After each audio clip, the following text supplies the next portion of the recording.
Right, joining us now, a man who's had a very good Easter weekend, the Millwall manager, Gary Rowett. Gary, thank you for joining us. Long time no see. How's things? All good, Pruts. All good. When you said I've had a really good Easter weekend, I thought you was talking about like all the eggs I'd got or something. I didn't get any, mate, off the kids. Well, seems to be a bit of one-way traffic, I think, in my house. It seems to be the case, isn't it? It's all take once you have offspring, and I think that's just our lot in life after that, isn't it? Absolutely. So good form coming into the weekend, a decent weekend, and off the back of it now as we sit here, how have you found it, results-wise and performance-wise? Yeah, look, it's always a hectic. It's always a hectic weekend. I mean, we started it travelling up to Preston. It wasn't a good start when the Dartford crossing was shut, and there's only a couple of ways out of South London, so it took us 7 hours on the coach to get to Preston. No. Yeah, as you can imagine, the players were really pleased with the preparation. It didn't mention anything at all, so yeah, it was a tough start. I mean, going to Preston at the moment, I think their home form had been pretty good, so it was always going to be a tough game anyway. But we picked up a good point, and I think people were disappointed externally linked to the club with the point, but we knew the results, and I felt as though actually a point took us a step closer to the teams in the top six, and with a home game coming up against Hull, it was always going to be down to winning that one, and we managed to. So yeah, it was an enjoyable weekend, but of course you can't rest on your laurels for very long at all, unfortunately. Very true. And the workload for the players, it's funny because having obviously the privilege of being able to speak to people like yourself and players in the game, when you talk about what the Easter weekend used to be, which was 2 games in 3 days, and coming off the back of getting football started again and making up time and making sure seasons start and end at the right time. A game on a Friday and a game on a Monday is pretty standard championship fare, isn't it? It is. I mean, myself and some of the staff, that's all we seem to talk about is how football used to be. I mean, it was bloody brilliant, wasn't it? So, but yeah, full of slightly more colourful characters than there are now at times. But yeah, look, I mean, we were very used to it, weren't we? Like you say, we used to play, felt like a sort of Saturday, Monday, and it was a bit similar to the Christmas period, wasn't it? Where you played Boxing Day and then the 28th, and then God knows when else. But so I think the players, you're probably 3 hours, 45 minutes away from a normal Saturday, Tuesday, really. So it wasn't that much different, but I think it is a slightly quicker turnaround. When you've got a relatively small squad like ours, it's usually going to take a little bit more toll than some of the bigger teams. So, and I think the challenge really is, for teams like ours, is you've got to navigate all those obstacles. They're the other obstacles in the way of just the football match. So, and I think when you look at teams like us, you look at teams like Luton. I think there's a lot of credit deserved, I think, for even being in the mix. But we navigated the 2 games pretty well, and we didn't play. It's funny because you look at this stage of the season, it's a little bit cliche, but we didn't play brilliantly in either game. But we just have a way of being resilient and coming back in games or getting our noses in front in games, and just seems to be enough at this stage of a season, of course. Before we get onto where Millwall are currently, obviously in the Championship and between now and the end of the season, you mentioned the size of the squad, and obviously you've got tremendous experience at managing in the Championship at different clubs with, I presume, different sizes of squads that you've had to manage and work through and deal with. Is the situation that you find yourself in with Millwall, is it of your own kind of creation? Is it to do with the financial constraints possibly that Millwall have as a football club? Is it something that's just par for the course with a manager? Different clubs have different wants, needs and abilities to deal with the sizes of squads. Yeah, well, firstly, I mean, are you when you say experience, are you calling me old? Perhaps, is that what you're saying? I've not gone evergreen. I've not said veteran. Don't worry. It's said purely in an awe-inspiring way of looking at you, thinking you're still going. I've had so much time and pleasure to be able to sit with you when we've been working on games, and then you keep nipping off and getting proper jobs, i.e. being a manager, I know. which I think to be able to stick in. My missus keeps telling me I've got to work for a living to keep her going, so keep her going. Surely that's everyone's motivation, isn't it? Yeah, that's where we find ourselves. But so Millwall right now. Yeah, look, I think that it's a similar fit to perhaps a Birmingham where, you go in and you've got to try and find ways. Let's say you've got X amount of budget. There's different ways of doing it, isn't there? You can start to bring some youngsters through, which allows you a little bit more room at the top end of your team to perhaps try to make the difference. We've got a very competitive squad. I think we've probably got the best squad we've had and a squad with the most depth. But that's probably because, again, we brought in 3 or 4. We've nurtured 3 or 4 youngsters through that have been part of the team. You have the likes of Danny McNamara, Billy Mitchell, Tyler Berry started. All 3 of them started yesterday at different stages of their careers and different levels of experience in the championship. But I think that's what you have to do. I think the challenge we've always felt, and we had a period mid-season where I think we had about 10 senior players out, and for a club like us, it's a horrible challenge to try and stay on teams' coattails. Yesterday, Jed wasn't available, and again, you need your best players at this stage of a season. So to lose them, we haven't necessarily got a direct replacement to just come in and offer the same level of quality and proven quality in the championship. So yeah, but there's 1 or 2 gambles which I think you have to do. But I think what we've got that a lot of teams in the championship haven't got, I know there's a lot that have got it, but a lot haven't got it, is we've got that real desire and camaraderie to want to run and chase and do the ugly side of a game. But as we know in this division, can pick you a lot of points up and can win you a lot of games.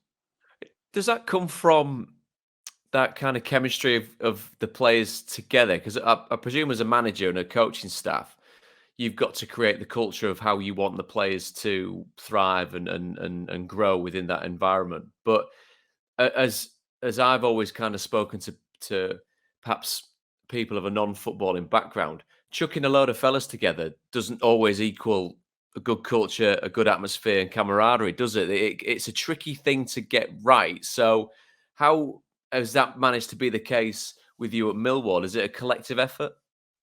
Well, I think there's a few things. I think one is that when you sign players, for me, you have to sign players that have that character already. You can't sign players and hope that they fit into the culture. You have to make sure that they're at least going to be a reasonable fit. We signed Dan Ballard, for example, in the summer that had been at Blackpool, had some experience at a lower level, but was a really solid character and a really good character and come into the group and fitted straight into the group. I think the flip side to that is the players are excellent with that, Brooks. When I came in, the players, I spoke to Piercy about it, because Piercy's the club captain and he's a great guy. I got a really good relationship with Piercy. And Piercy said all the players have jobs. And for me, I looked at a lot of, I've read a lot of psychology books over the years on team dynamics, and I thought that's interesting that they've given each other a little bit of ownership of those small details. I asked him, did he do it for that reason? He said no, it's just something that kind of happened. So I don't think they necessarily did it intentionally, but there's a brilliant culture and the players really do run that. I mean, I'd love to sit here and take all the credit for it, but actually the players should take massive credit. I think it was, I can't remember, we played Luton away. We stayed in a hotel and the food wasn't, maybe it wasn't Luton, just in case there's any legal disclaimers out there. Casting aspersions on the hospitality in Luton. Yeah, and the food setup wasn't great and the food wasn't brilliant. And I heard one of the lads saying, do you know what? The more rubbish it is, the better we are.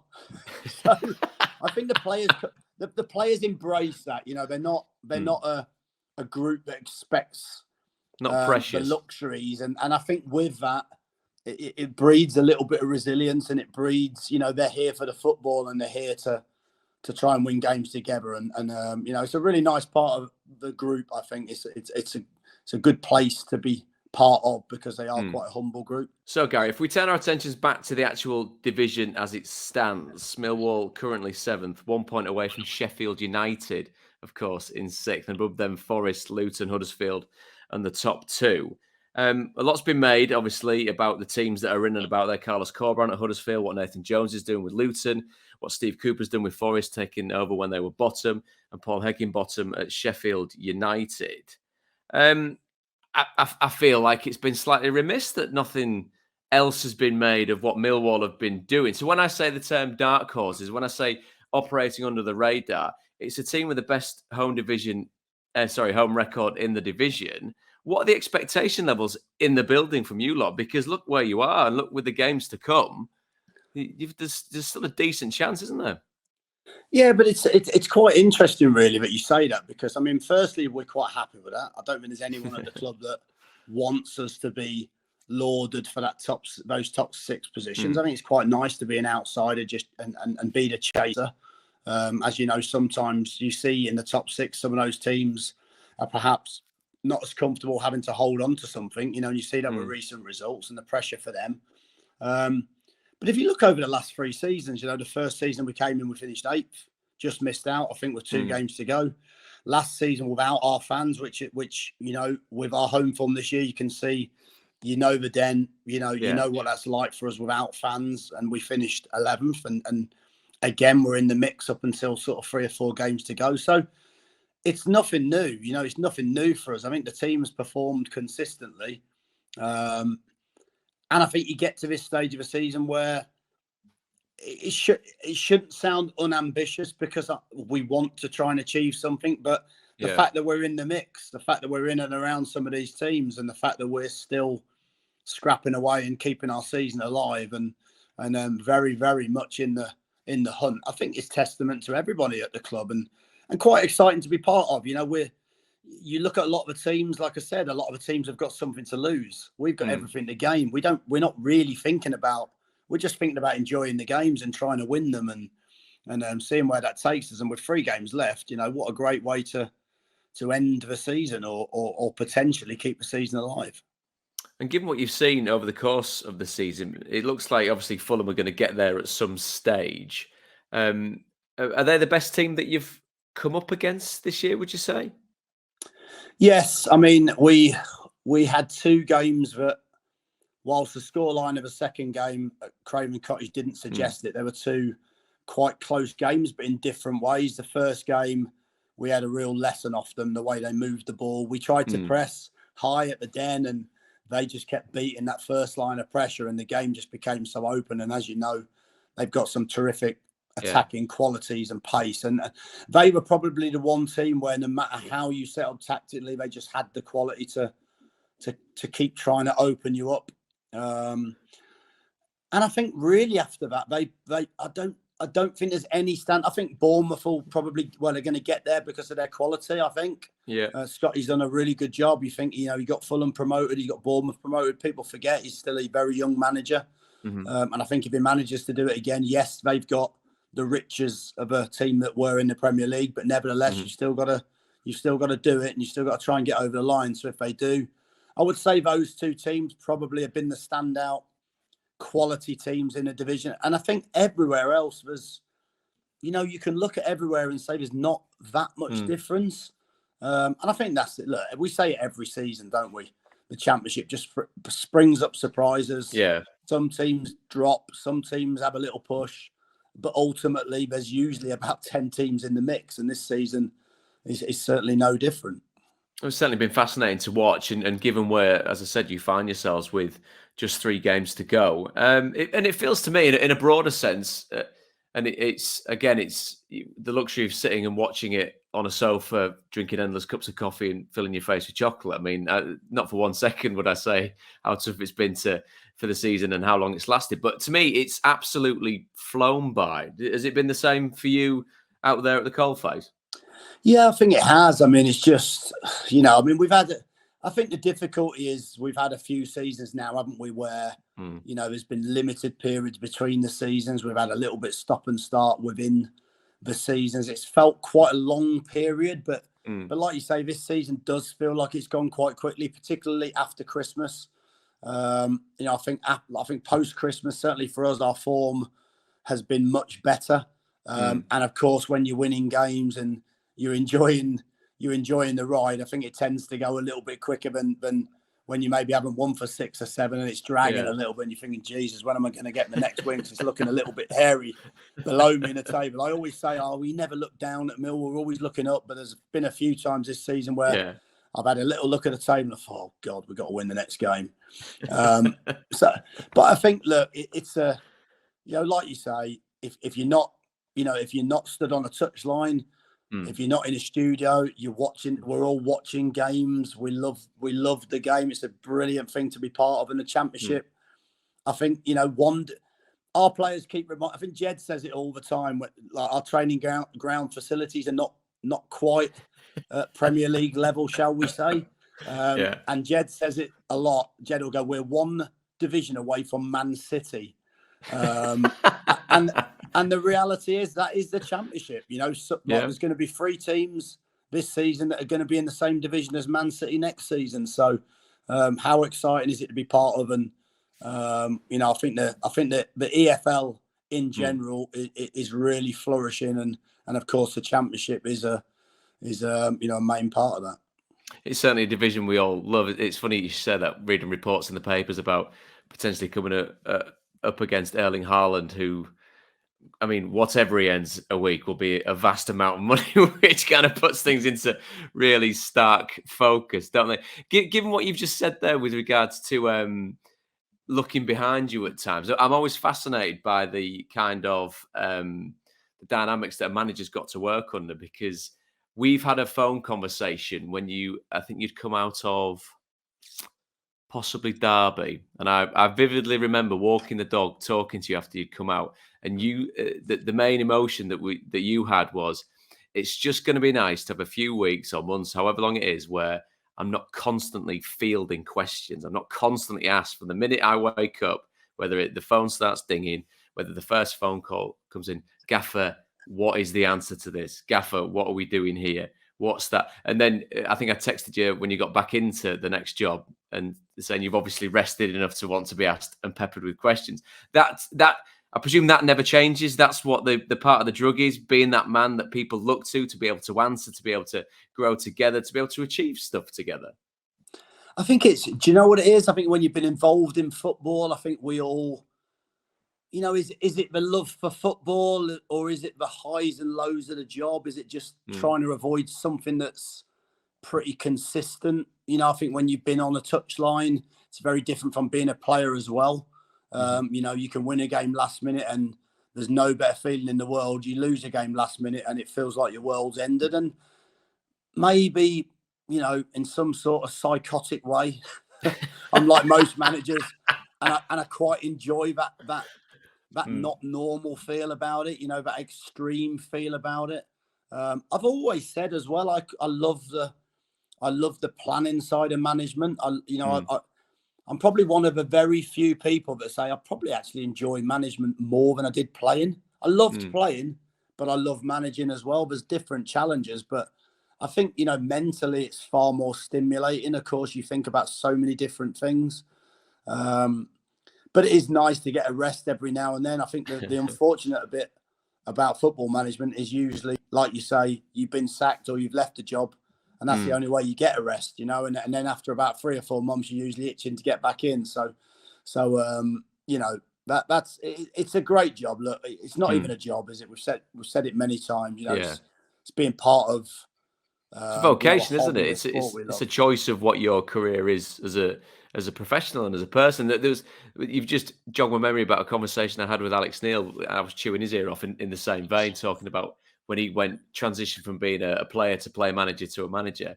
He said that very first meeting that you have, because as players and ex-players, you've all been sat there called into a meeting pre-training, pre-match, where 5 minutes in, someone's scratching his backside, looking round. Everyone's kind of looking like, dun, dun, dun, dun. You know what I mean? You think that's one. You're sat with one of 30 lads looking at one person.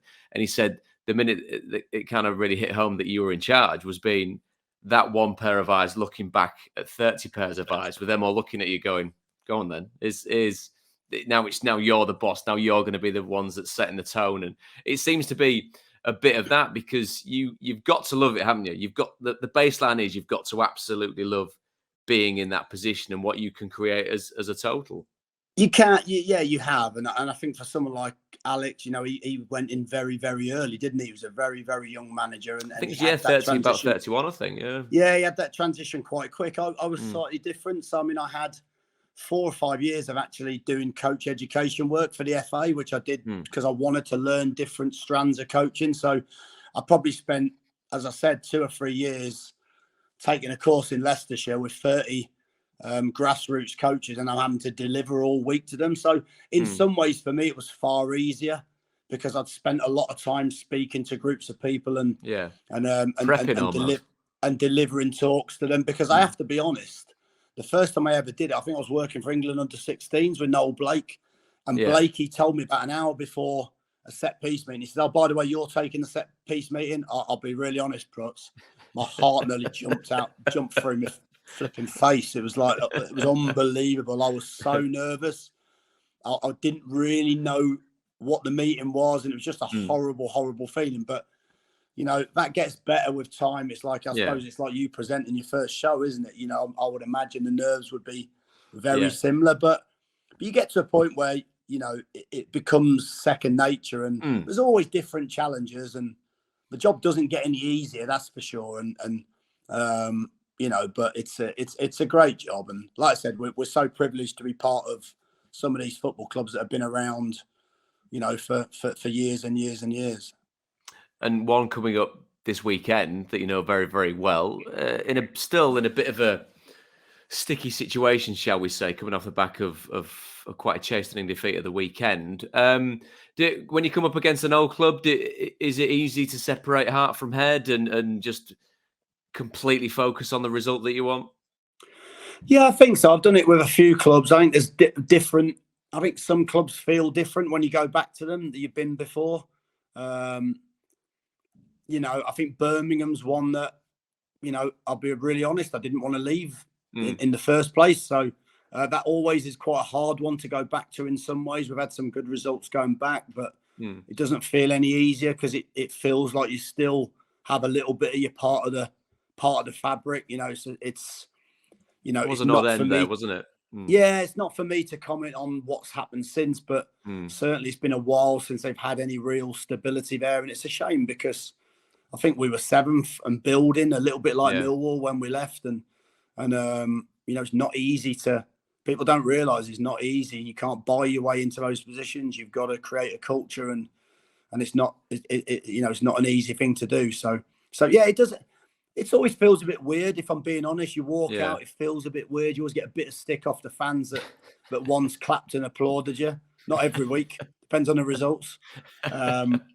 But yeah, look, it's a good club. I've got a lot of time for Birmingham. I was there as a player as well, and as you well know, when you've played somewhere and had good times with them, and also managed somewhere and had good times, it's quite hard to just put that aside. But look, it's a massive game for us. And we have to go there and perform. I would imagine Birmingham on the back of that type of result. Some ways I'd have rather them drew 1-1 last week because I'm sure they'll be desperate to atone for that result, and I'm sure their fans will expect their team to come out and atone for the result. So come on then, I'm not a mind reader, nor am I trying to be smart when I say this. Between now and the end of the season, what is it? Just focus on the next game, see what happens? I think you have to. I think we're the type of team when in the past, I know it's very, very cliche, but there's a reason. I deal in cliches, mate. That's all what it's about. Listen, there's a reason why it's cliche, because it's true and it works and it stood the test of time. But if you start looking at those top 6 positions and imagining yourself in them, if you start collecting your points of how many points you should get in which games due to your opponent's position in the table, you're going to come unstuck. So you have to look at the next game. You have to try and prepare as well as possible, see what result we get. We've had it before. We lost to Swansea at home. Everyone was devastated. And after in the dressing room, I said, listen, this isn't over. It'll only be over when we say it's over, because you just got to keep going. And Birmingham's our next game. We have to try and get another result. We picked up 7 points in the last 3. So our form has been good. But it'll be as tough a challenge as going to somewhere like Fulham, going to somewhere like Bournemouth. It won't be any easier. It'll be about our attitude and let's see if we can go there and pick some good points up. Well, guys, I know it's your day off, so we really appreciate you taking the time to speak to us here on the official EFL podcast. It's good to see you again, and we wish you all the very best between now and the end of the season. Top man, Proj, you got me out of shopping, mate. Thanks a lot.